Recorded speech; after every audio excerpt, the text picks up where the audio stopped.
Karine, bonjour. Et bonjour Brigitte, bonjour à votre invité Frédéric Lenoir. Et si alors vous avez reçu... Oui, j'aurais juste voulu ajouter quelque chose, parce que vous parliez du baiser, et en fait, ça m'a rappelé mon premier chéri qui était finlandais, et avec qui nous avions de longues séances de baiser esquimaux. Et c'est la seule fois de ma vie que ça m'est arrivé, c'était vraiment très, très, très agréable. Donc c'était bien sur le nez. C'est bien sur le nez, alors je ne sais pas si on appellera ça vraiment un baiser, mais c'est vrai qu'on avait de longues séances, voilà, on les comprenait à se caresser du bout du nez, en fait, ou avec tout le nez même, et franchement, c'était peut-être très très agréable. Bah c'est sensible, hein, le bout du nez, en fait. On n'y pense pas, mais c'est sensible. Oui, et ça peut être un baiser très sensuel. Bon, en tout cas, vous avez reçu ce vibromasseur courbé G-Spot de l'enseigne Love and Vibes. On sait qu'actuellement, il y a beaucoup de sextoys qui sont achetés sur Internet. On se demande pourquoi d'ailleurs. Bref, en tout cas, celui-ci, vous l'avez reçu et vous l'avez testé. Il est rose vif, il est légèrement courbé. Il a une forme très, j'allais dire très classique. Très classique, mais alors pour en avoir vu d'autres et pour en avoir un autre spécial point G d'une autre marque que je ne citerai pas, il est plus recourbé, je trouve, au bout que la plupart des autres vibromasseurs spécial point G. Il a un angle qui est plus marqué et j'ai trouvé ça finalement très bien. Et donc l'autre vibromasseur que j'ai, d'une autre marque plus chère, que j'avais acheté il y a quelques années, est en réalité passé derrière celui-ci. Donc il est plutôt bien fait. Il y a un premier petit gonflement, et puis en effet comme un gros doigt, on va dire, et le doigt un petit peu relevé réellement, ce qui est donc l'idéal pour stimuler le point G.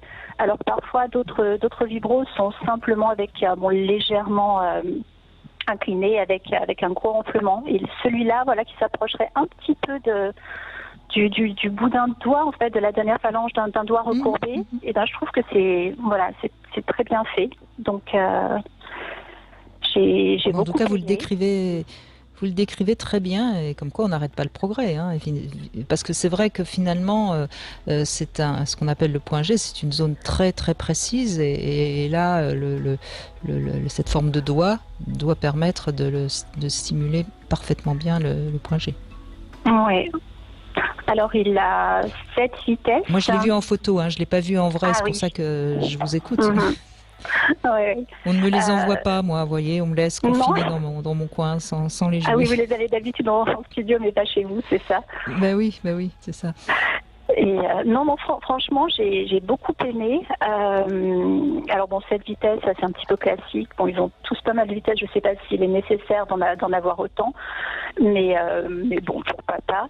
Et en revanche, ce qu'il faut peut-être signaler, c'est qu'il fonctionne à pile. Et voilà, contrairement à pas mal d'autres sextoys peut-être en ce moment qui ne sont pas fournis au moment où on vous l'envoie. Alors, si. Ah oui. Si. Bon. Bah oui, il me semble bien, parce que là je suis en train de regarder, justement, je viens de sortir les piles et ce ne sont pas des piles que j'utilise actuellement ou habituellement. Donc je pense que si. Mais si, parce qu'autrement en effet ça peut être assez frustrant si on n'a pas si on n'a pas fait attention à ça. Mais sur votre attestation vous mettez je suis sortie acheter les piles pour mon jouet, monsieur l'agent. Pour ses premières nécessités. Oui, c'est vrai, je suis d'accord.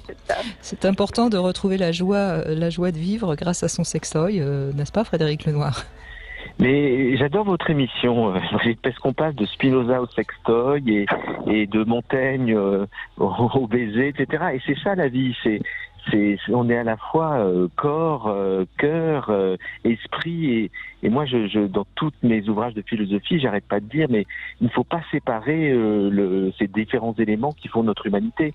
Et donc on a besoin de jouir dans son corps, on a besoin d'être heureux dans son cœur, on a besoin de jouir dans son intelligence. Et je pense qu'un être humain accompli, c'est un être humain qui vit dans toutes les dimensions de son être et ne pas refouler, comme on l'a fait longtemps en Occident, la dimension corporelle, ou comme on fait aujourd'hui, et plutôt aussi la dimension spirituelle.